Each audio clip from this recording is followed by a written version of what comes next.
And all you can do is prove yourself every single day. That's the plan. What? I just, I heard myself and I sounded exactly like my dad. Okay, my first thought was to sue the record label for breach of contract, but Scott Baldwin says that they'll just invoke the morality clause.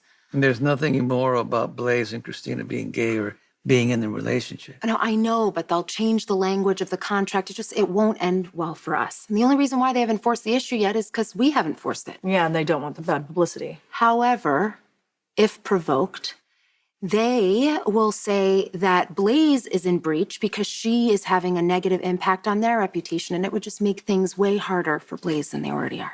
We don't want that. That's why we've come up with a plan. But it all depends on you. I'm listening. I want Allison to be able to put out her music on her own independent label. Well, how's that gonna happen? Sonny's gonna finance it. On one condition. Which is? You run the label. I mean, you're already fighting on Blaze's behalf, so... I'm not gonna stop either. Okay.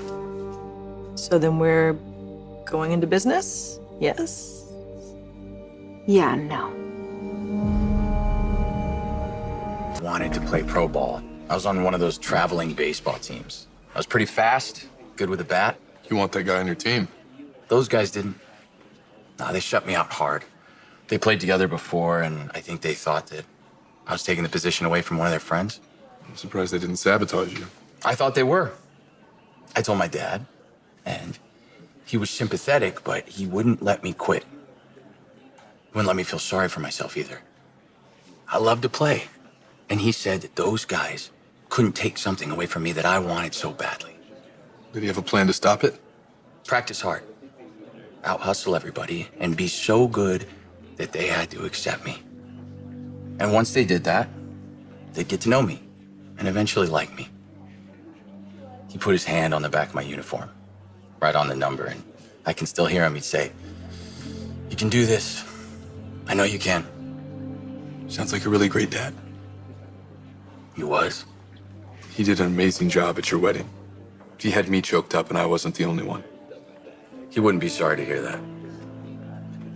You could really tell how much he loved you and Brook Lynn. I mean, he didn't let his illness take that day away from him. He had principles, and he lived them. He did. What do you think about you becoming a cop?